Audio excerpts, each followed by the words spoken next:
kapan sih kita ngebedain itu adalah kegagalan yang harus dievaluasi atau itu adalah sebuah kegagalan yang sebenarnya kita cuman kurang manage ekspektasi kita aja? Kalau menurutku sih semua kegagalan emang perlu dievaluasi ya. Dari evaluasi tersebut baru kita tentukan mau coba lagi atau ya sudah. Gimana sih kita menghadapi atau memanage ekspektasi-ekspektasi yang sebenarnya nggak muncul dari siapapun ke diri kita sendiri dengan pengaruh sosial media tersebut? Kita ngomongin sosial media, ekspektasi orang itu tuh beneran random banget. Nggak semua kesuksesan itu harus di-acknowledge orang di sosial media. Dan sebenarnya penting bagi kita untuk punya matriks dari sukses sama gagal itu sendiri gimana? Bisa nggak sih pikiran-pikiran takut gagal ini ketika sudah mencoba dan beneran gagal itu jadi justru memperkuat punya pikiran tuh kan gagal? Bisa banget. Nah itulah fungsinya peran refleksi ataupun mentor. Emangkah semua kegagalan itu ada hikmahnya atau ya udah gagal mah gagal aja gitu? Knowing when to stop adalah salah satu hikmah terpenting yang harus kita miliki. Halo semuanya, selamat datang kembali di podcast Ruang Tunggu. Kalian penasaran sama kesehatan mental?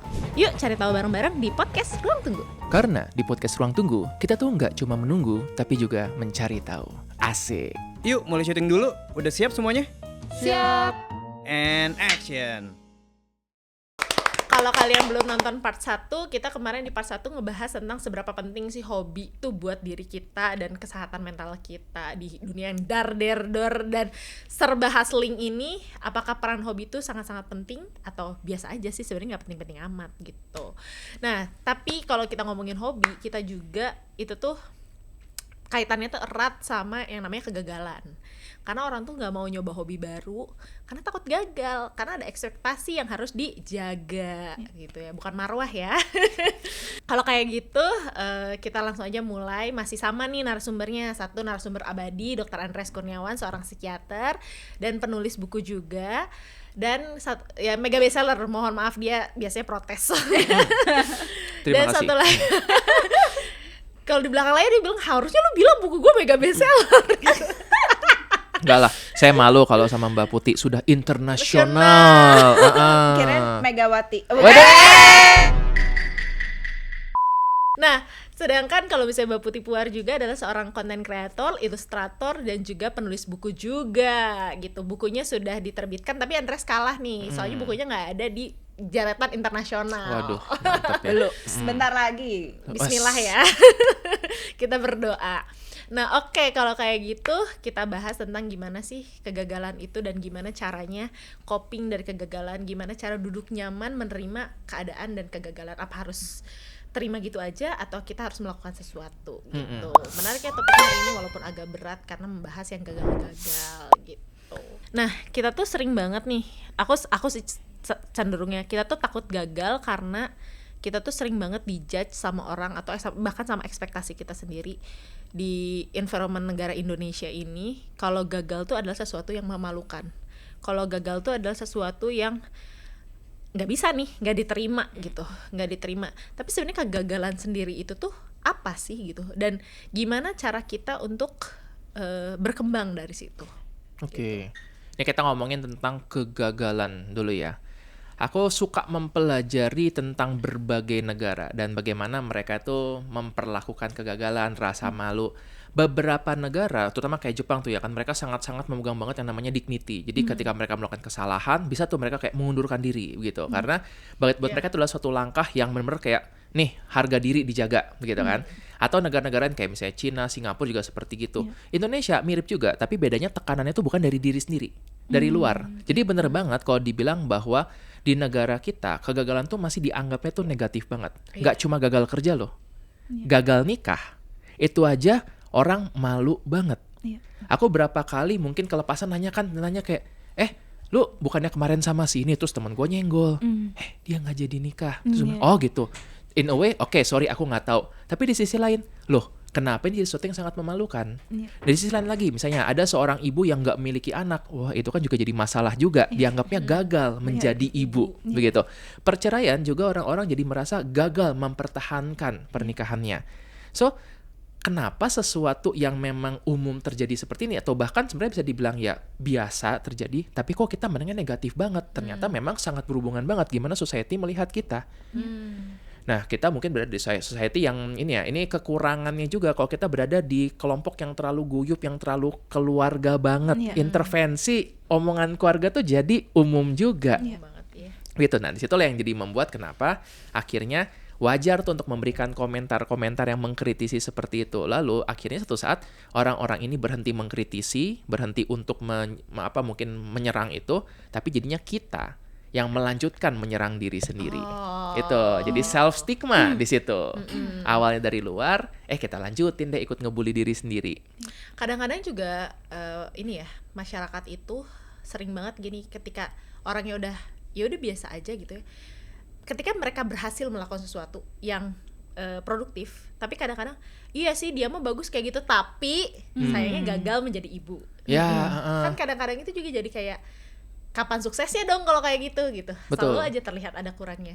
Itu gimana sih gitu menghadapi orang-orang yang ngasih stigma, nggak bisa ngelihat kita tuh sebagai sesuatu yang ya udah berhasil aja gitu. Oke. Ini kalau secara psychologically aku pikiran dua hal. Pertama, emang ada pola pikir tuh filtering on the negatives. Jadi ketika ada banyak hal, dia cuma fokus ngefilter yang negatif-negatifnya aja gitu. Yang kedua, lihat dulu motifnya orang ngomong kayak gitu. Kadang ada loh orang ngomong kayak gitu cuma untuk membuat dia merasa lebih baik aja. Begitu ya. Itu kan tadi omongan tentang ya iya sih dia wanita karir dengan gaji besar, tapi dia nggak pernah tuh merasakan bahagianya menjadi ibu. Bentar dulu, ngomongin itu motifnya apa Nah, gitu. iya sih, bener. Nah, jadi kalau kita tahu bahwa ya udah biarkan dia ngomong kayak gitu, kita bikin boundaries, moga-moga kita bisa cukup berdamai bahwa ya sudah dia memang punya value sendiri, aku punya valueku sendiri, nggak usah saling menyerang. Oke. Kalau Kak Putih sendiri pernah nggak sih mengalami ya kayak tadi gitu, ketika sudah berhasil melakukan sesuatu terus kayak ditarik mundur kayak tapi kan gini gitu, dinyinyirin sama orang, atau pernah nggak sih ngalamin kegagalan itu sendiri gitu? Aku tuh orangnya kadang nggak tahu ya orang menilai apakah gagal atau enggak, tapi aku ngerasa kalau ada sesuatu yang tidak tercapai ya kita coba lagi. Tapi mungkin aku tuh ingat salah satu hal yang tadi kalau ngomongin soal ekspektasi ke diri itu adalah, aku ingat waktu aku SMA itu aku enggak, ada dua kegagalan yang menurut aku, ini sedikit cerita anekdot sih. Jadi pertama aku tuh waktu SMP, aku dulu SMP di sekolah negeri di Lubang Buaya. Nggak di dalamnya tapi kayak namanya daerah Lubang Buaya.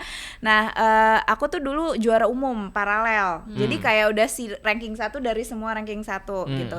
Nah, terus udah gitu ada pengumuman dan aku dulu sih paling bahasa Inggris nih sih kalau di tempat les tuh best student. Nah, terus udah gitu waktu mau lulus ada ini kayak pembukaan beasiswa bisa dapat sekolah di Singapura. SMA di Singapura. Nah, terus udah gitu orang tuaku kan mereka nggak ambisius sih, cuman nih kamu cobain aja gitu kan, si paling pinter nih gitu kan. Terus udah gitu aku coba, dan itu adalah pertama kalinya aku ngerasa waktu ngerjain soal bahasa Inggris aku tuh nggak paham apa-apa.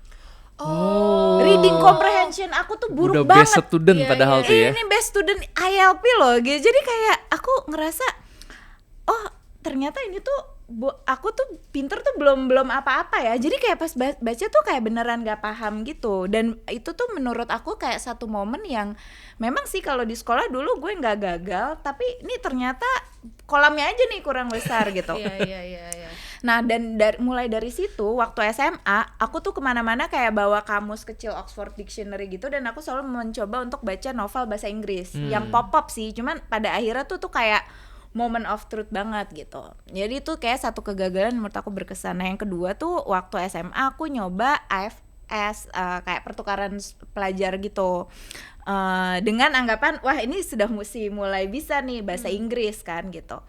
Tapi ternyata memang nggak sespesial itu. Jadi kayak ada teman-teman aku yang akhirnya kepilih tuh ya memang dia kayak jago jago dan juara nari daerah gitu, yang maksudnya memang dia sangat bagus gitu.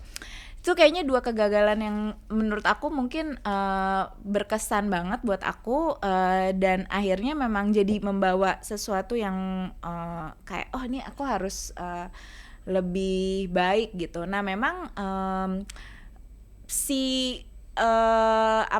tapi nggak yang bukan sampai keluarga-keluarga tuh kayak ini nih si gagal, karena mungkin kegagalannya bukan yang terlalu gimana-gimana sih. Oke. Nah, tadi kan berarti kalau dari kegagalan kita bercermin ya dari kegagalannya Kak Putih, kegagalannya tuh dievaluasi untuk gimana cara kita menjadi lebih baik. Nah, kapan sih kita ngebedain itu adalah kegagalan yang harus dievaluasi atau itu adalah sebuah kegagalan yang sebenarnya kita cuman kurang manage ekspektasi kita aja? Oke. Kalau menurutku sih semua kegagalan emang perlu dievaluasi ya. Dari evaluasi tersebut baru kita tentukan mau coba lagi atau ya sudah. Nah, aku agak tergelitik dengan anggapan gagal adalah sukses yang Tertunda. Nah, Gagal ginjal kagak sih? tidak tertunda gitu kan. Nah, Nggak jadi sukses ginjal kadang-kadang sih. ada benarnya bahwa gagal adalah sukses yang tertunda. Nah, sambil menunda itu mungkin kita perlu belajar lebih banyak, mungkin perlu ngomong lebih banyak sama orang, dapat informasi. Tapi beberapa perlu kita kategorikan gagal ya gagal aja. Nah, untuk tahu itulah fungsinya evaluasi tersebut. Aku teringat ini ada sebuah cerita anak-anak, Aesop Fables, yang judulnya itu The Fox and the Grapes. Jadi cerita itu tentang seekor rubah yang dia itu pengen anggur. Dia ngeliat anggur, wih anggurnya enak nih, bulat-bulat mengkilap gitu. Dulu dia mencoba untuk gelantungan, lompat-lompat dan gak bisa. Akhirnya setelah dia capek dan gak bisa, dia ngomong, udahlah, siapa juga yang mau anggur ini, kayaknya asem nih anggurnya. Nah, itu momen ketika kita mungkin kadang mengalami itu, kita mencoba sesuatu, lalu ketika gagal, daripada kita mengakui, ya memang aku kurang sanggup untuk itu, kita malah berubah menjadi meledek itu. Udahlah itu gak penting-penting amat, gitu kan. Nah, yang penting tadi, kita evaluasi, apakah menentukan mau nyoba lagi, atau kita mau coba untuk berhenti, tapi ketika berhenti pun, itu karena kita sadar, kita memang gak pengen bertarung di situ, bukan karena kita berubah jadi bitter dan merendahkan itu, apalagi merendahkan orang-orang lain yang mengejar itu. Apalagi kalau misalnya orang tersebut berhasil ya. Wah iya tuh. Iya, sering banget tuh. Lebih bitter lagi jadinya. Iya, benar. Nah, kayak tadi nih, kan Kak Putih ini tuh berkutat di bidang sosial media kan. Dimana sosial media itu dimana gudangnya ekspektasi. Kita aja kadang-kadang kalau misalnya bikin suatu video tuh, wah harus lucu, wah harus bagus, wah editannya harus, transisinya harus mulus gitu. Nah, gimana sih kita menghadapi atau memanage ekspektasi-ekspektasi yang sebenarnya nggak muncul dari siapapun ke diri kita sendiri dengan pengaruh sosial media tersebut? Kalau menurut aku, kita ngomongin sosial media, ekspektasi orang itu tuh beneran random banget sebenarnya. Apalagi kalau di zaman yang algoritmanya kayak sekarang. Jadi kalau menurut aku, aku dulu postingnya blog.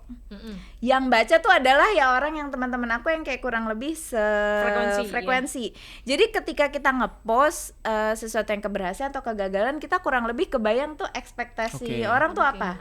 Tapi kalau sekarang kita ngepost di Twitter, X sekarang kita bikin sesuatu aja, kita cuman ngepost sesuatu aja, baru kayak gitu aja dibanggain, baru kayak gitu aja udah heboh gitu. Itu bahkan suatu kesuksesan pun bisa kelihatan gagal gitu.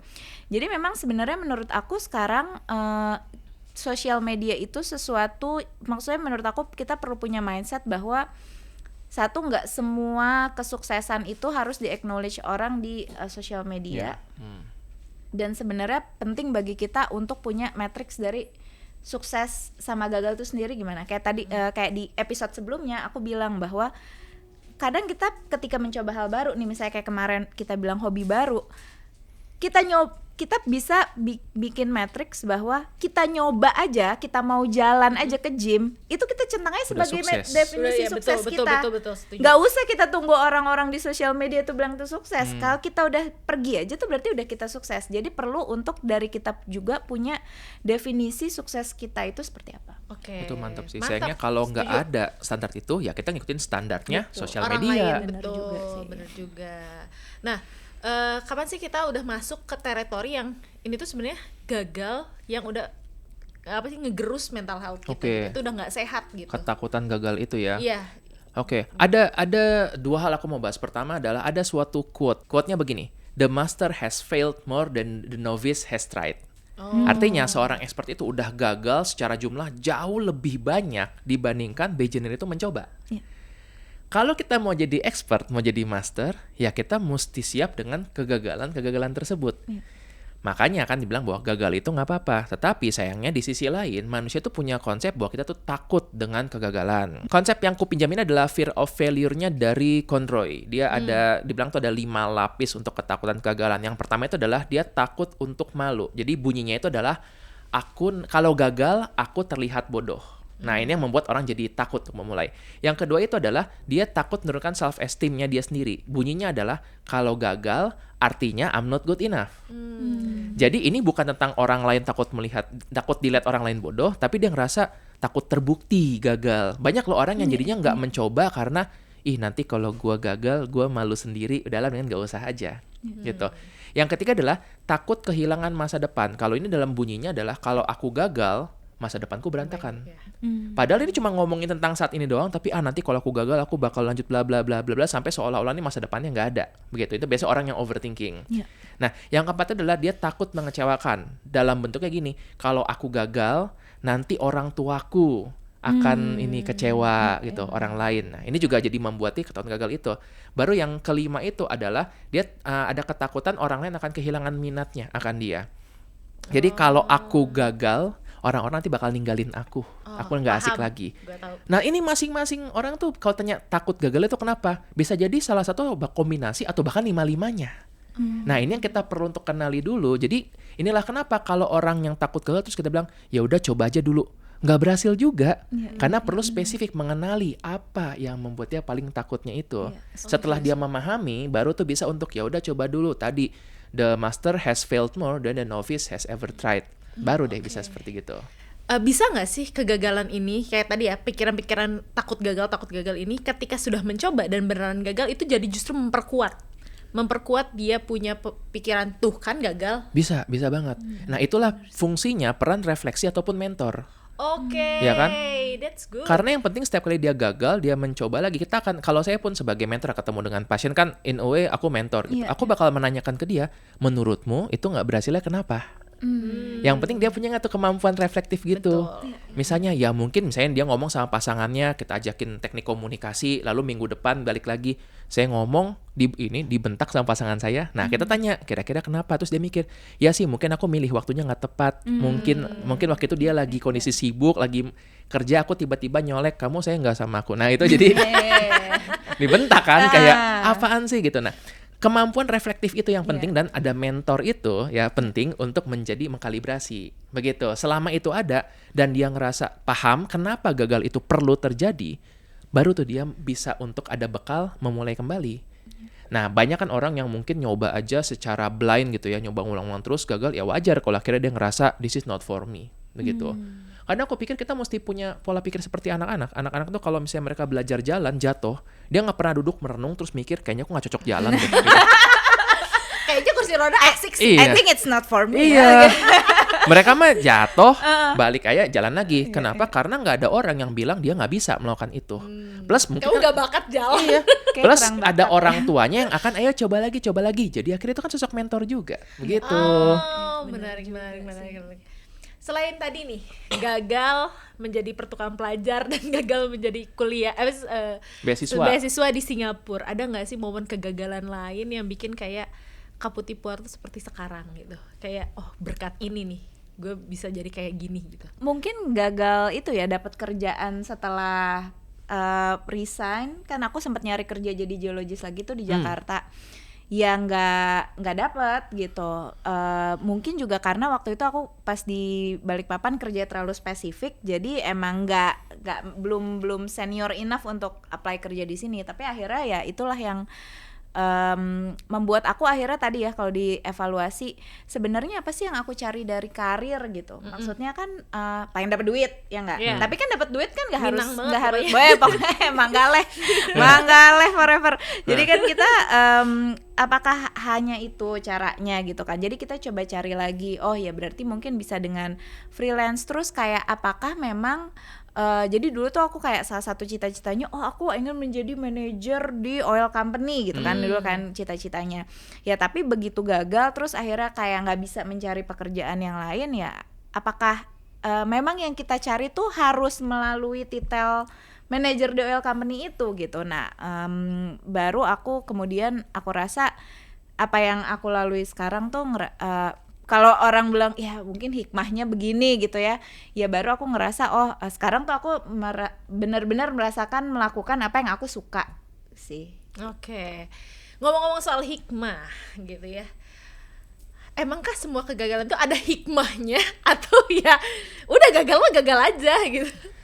Ada, kadang-kadang hikmahnya adalah memang lo nggak di situ, Iya, gitu. iya, Itu bener. nggak selalu hikmah sesuatu yang positif mengembangkan. Kita kadang knowing when to stop adalah salah satu suatu hikmah hikmah, terpenting yang harus kita miliki. Iya. Hmm, Kegagalan seseorang mungkin hikmah bagi kita juga. orang Saya yang juga. lain kan. Kapan sih kita harus kayak tahu nih berhasil untuk kayak ini harus bangkit lagi gitu, atau kayak udah deh kayaknya berhenti kayak Oke. knowing when to stop itu kapan Oke, sebenarnya? kalau aku akan mengajak melihat konsep pick your battles. Oke, jadi kalau pick your battles itu prinsipnya adalah you can fight anything but not everything. Oh, Ya kan? setuju. Kamu mau berantemin apapun silahkan, tapi kita tahu keterbatasan bahwa ini sepenting apa sih. Setiap kali gagal, coba kita evaluasi ulang, bukan cuma kenapa gagal, tapi kita ngecek lagi sepenting apa sih ini dalam hidup kita. Kayak tadi kan ada orang-orang yang pendidikan, mereka gagal dalam pendidikan, terus mereka mungkin memutuskan ya sudah, aku kuliah dalam negeri pun nggak apa-apa. Iya. Ada juga beberapa yang kayak ada perasaan gemes nih, enggak nih, aku pengen membuktikan aku bisa kuliah di luar negeri. Dan aku kalau pasien kini konsultasi ke aku bakal bilang ya nggak apa-apa silahkan. Yang penting dia sadar tentang ini kenapa penting bagi dia. Bahkan kalaupun pentingnya cuma karena aku penasaran aja, ya udah nggak apa-apa. Motif itu tetap perlu begitu. Nah yang nggak boleh adalah ketika kita melakukan sesuatu cuma karena ya dari faktor eksternal.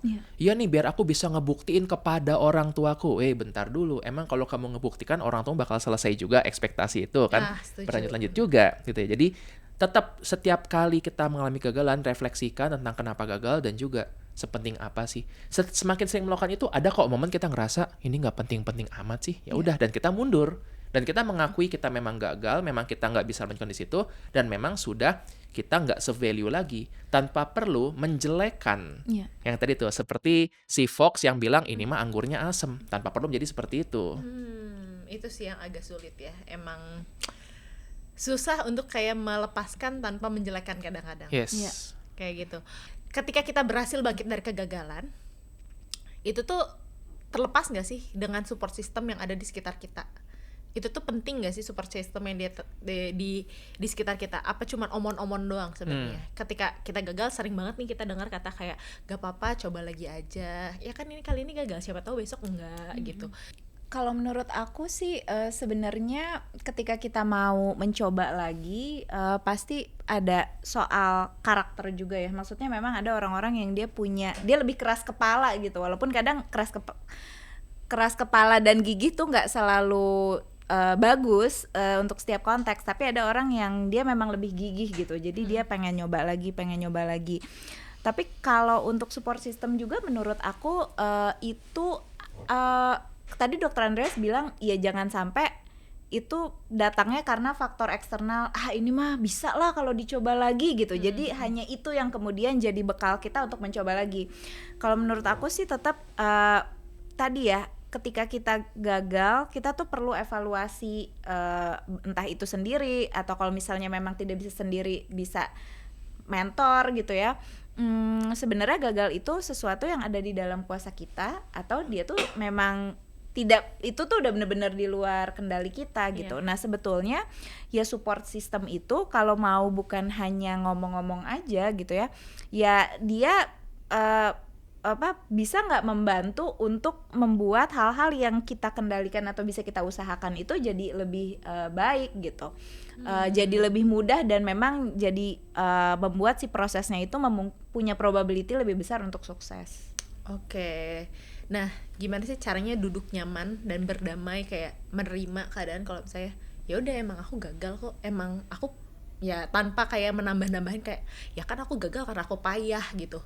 Gimana dengan ya biar bisa kayak nerima itu aja dan melakukan proses evaluasi dengan wajar tanpa menjelek-jelekan tadi gitu. Kayaknya kita perlu belajar untuk fleksibel ya, untuk fleksibilitas kan. Jadi kalaupun aku gagal di sini, ingat yang gagal ini usahanya bukan orangnya. Maka kita perlu belajar memisahkan antara kegagalan dengan pribadi.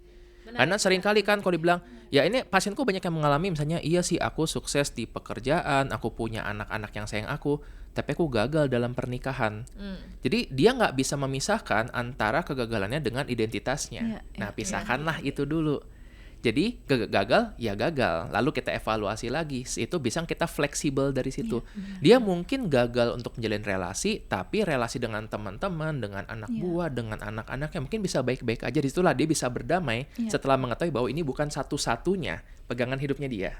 Kalau dari Kak Putih sendiri, ketika untuk kayak berdamai dengan rasa gagal tuh kayak gimana? Atau yang biasa di-applicable sama Kak Putih sendiri itu apa? Aku setuju sih tadi refleksi itu ya. Cuman kalau aku tipenya yang akhirnya ditulisin tadi gitu. Jadi sebenarnya again kadang orang tuh suka mikir tapi aku nggak tahu sih mau nulis apa, evaluasi apa. Sebenarnya ya coba mulai nulis aja dulu kayak dari perasaan kita.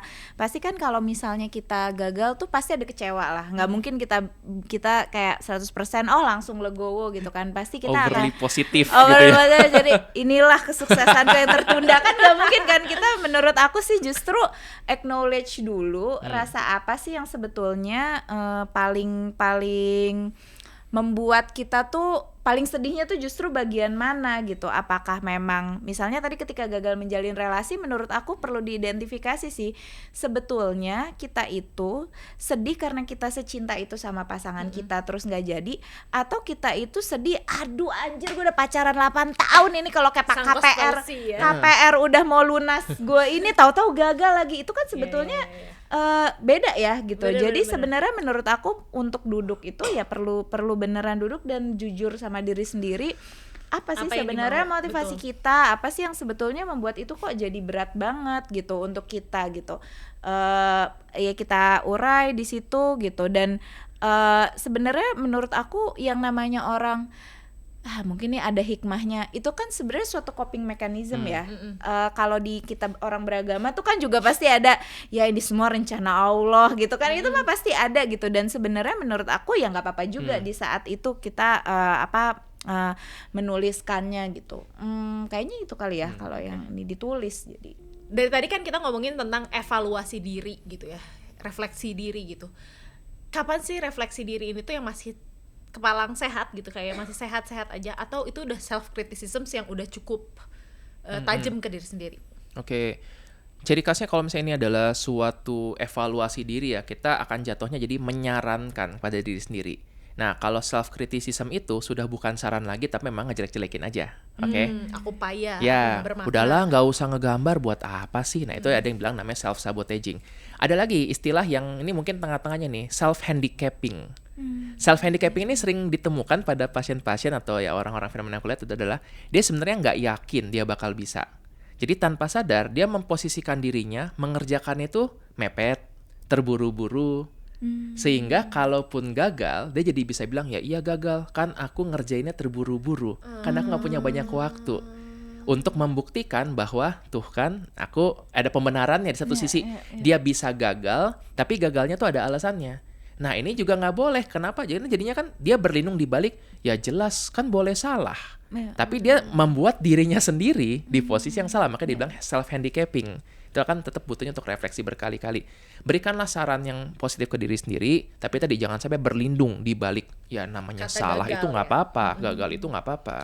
Kalau nih dari kalian berdua, kalau ada para penunggu yang lagi sedang membaca atau lagi sedang mendengarkan podcast ini baik dari Spotify atau dari YouTube dan sedang mengalami kegagalan, lagi ada di titik terendah hidupnya, kalian ada pesan apa nggak gitu? Kan sebagai mentor nih gitu. Aku duluan. Kalau kamu merasa hidupmu buruk, tenang aja, nanti lebih buruk. In a way itu comforting bagi banyak orang karena kita pun melihat bahwa ini ntar dulu sebelum dianggap ini menyusahkan, dulu 10 tahun lalu kamu pernah loh mengalami kondisi ini momen paling berat dalam hidupku. Setelah kita berkembang, ya elah gitu doang, ya kan? benar-benar Jadi ternyata kita tidak selemah yang kita kira, begitu ya. Nah itulah pesanku begitu dulu. Kalau aku mungkin jalanin satu langkah demi satu langkah, jadi nggak usah terlalu ngelihat jauh apa yang akan terjadi nanti, karena yang penting satu langkah dulu aja gitu. Mau kalau ada dalam titik terendah tuh kan kita bahkan nggak mau ngapa-ngapain kan. Betul. Mandi kadang-kadang juga kamar berantakan. Satu step aja dulu gitu, misalnya belum mandi terus udah gitu. Kalau aku pribadi kalau kamar berantakan itu beresin sih, karena itu will make change gitu. Kalau misalnya aduh Kak tapi ini udah berantakan banget nih gitu, mulai dari ngerapihin meja dulu aja gitu. Jadi kayak bener-bener satu persatu gitu. Mungkin itu sih. Oke, itu juga pernah dibahas di buku Dr. Andres yang ini ya. Betul, tutorial iya. merapikan Merapikan rumah. rumah yang berantakan. Cocok itu. Cocok. Jadi Masuk. kalau kalian tertarik bisa baca bukunya Dr. Andres dan baca bukunya Kak Putih Puar. Itu juga kayak ada di bagian-bagian sini yang membahas tentang kegagalan and how to coping with kegagalan itu sendiri. Yaudah, kita langsung aja lanjut ke masuk sesi semangkanya. Diputar. Sebal. Solusinya dong. Jadi mau gimana?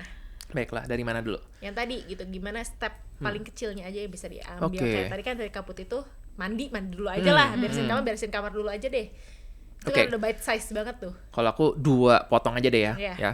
Pertama, potongan semangka pertama adalah tadi pisahkan antara kegagalan dengan kamunya. Ya, ingat ini yang gagal adalah usaha kamu bukan kamunya. Karena ketika kita berhasil memisahkan itu, kita jadi melihatnya lebih objektif. Seperti tadi kata Kak Putih ya, berarti kita bisa membedakan ada hal yang dalam kendali kita, ada yang enggak. Bisa saja kita sudah melakukan terbaik yang kita bisa, tapi memang ternyata kebetulan ada orang lain yang lebih baik daripada kita, maka kita gagal. Atau ada orang dalam, Dok. Sering, sering sering tuh, sekali. nggak bisa kita kendalikan. Nah, jadi pertama tadi pisahkan kegagalan dengan kamunya. Kedua adalah tetap be kind to yourself. Ya, ketika ngomong ke diri sendiri, seperti yang aku bahas dalam buku, cobalah untuk ngomong sama seperti ngomong ke anak kecil. Kita nggak mungkin ngomong ke anak kita, misalnya anak kita kenapa gagal, oh you are not good enough gitu, nggak bakal kayak gitu. Ya kita bakal bilang, ya nggak apa-apa kan kamu sudah mencoba, itu udah bagus loh. Tapi aku gagal, yang paling penting itu udah show up.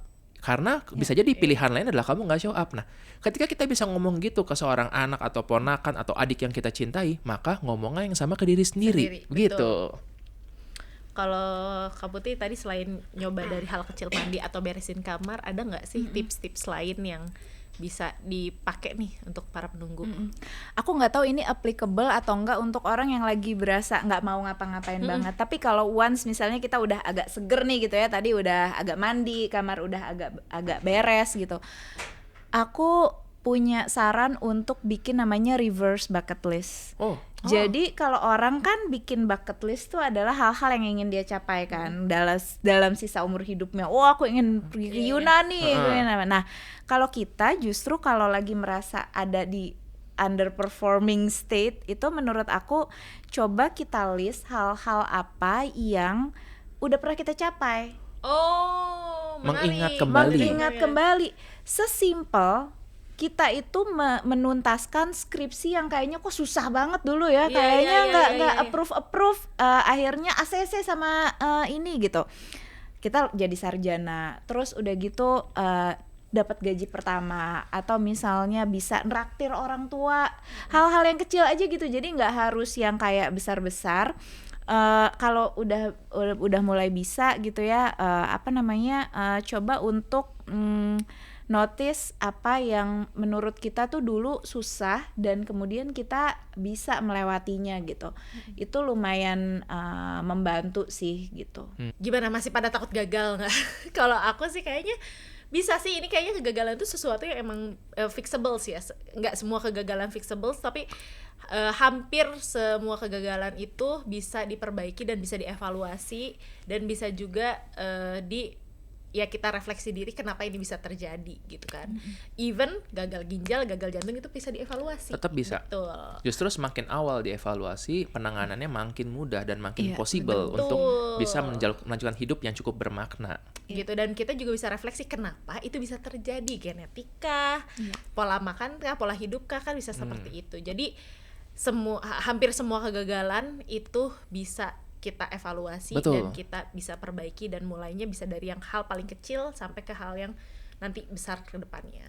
Termasuk program yang gagal harus dievaluasi, jangan malah Tapi itu ditambah. benar, itu Benar, aku benar, setuju. benar. Karena tadi ya Dok, sunk cost fallacy ya. Kadang Iya, kita iya. tuh merasa, tapi menurut aku jadi relevan, bukan ngomongin yang kemana-mana ya, tapi kadang kita itu takut gagal karena kita ngerasa udah invest Banyak banyak banget banget, di situ iya. gitu. Tapi sebenarnya dengan refleksi dan kita lihat lagi, bener nggak sih ini tuh sesuai sama values kita, sesuai sama prinsip kita, atau ini nggak sih cara untuk menempuh objektif kita, atau ada cara lain? Ya cuman dengan jujur lah kita baru bisa mengevaluasi tadi sih, bahkan sebelum dia dinyatakan gagal. Mantap. Oke, Ya, mantap. Sunk cost fallacy ini bisa ada satu episode sendiri loh kayaknya. Oh loh ya. iya, benar Sunk cost fallacy benar. itu Kita menarik. nanti kita bahas juga ya tentang sunk cost fallacy yang dimana kita udah invest banyak tapi ngerasa ragu untuk meng-cut off itu. Oke. Oke, kalau kayak gitu sekian aja podcast Ruang Tunggu kali ini. Kalian kalau suka sama topik-topik kayak gini bisa langsung subscribe aja podcast Ruang Tunggu dan nyalain juga notification buttons-nya. Kalian bisa dengerin podcast Ruang Tunggu di YouTube ataupun di Spotify. Nah, kalian juga kalau misalnya tertarik untuk lihat konten-kontennya Kak Putih Puar, kalian kalau misalnya tertarik dengan konten-konten Kak Putih Puar bisa follow Instagramnya di @byputih. By Putih, dan Instagramnya Dr. Andreas di @drindramon, dan Instagram aku di @littlesora. Oke, kalau kayak gitu kalian juga kalau mau ada pertanyaan atau masukan, bahas ini dong gitu, undang ini dong, boleh kalian tinggal komen aja di comment section ada di bawah atau di link yang ada di description box. Kalian juga bisa mulai ikutan PO merch podcast Ruang Tunggu yang bentuknya kayak gini nih. Ada pouch, ada annotations, ada stiker gitu. Kalian bisa ikutan PO-nya di link yang ada di bawah juga. Tinggal isi aja data diri kalian. Oke, sekian aja kali ya podcast Ruang Tunggu hari ini. Terima kasih Kak Putih Puar sudah datang ke podcast Ruang Tunggu. Terima kasih sudah diajakin.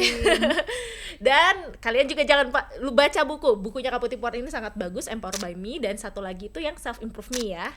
Dan buku-bukunya Dr. Andreas juga bisa kalian mulai baca. Itu siapa tahu dari situ kan bisa menemukan inspirasi untuk refleksi diri, untuk coping dengan kegagalan. Betul. Kayak gitu.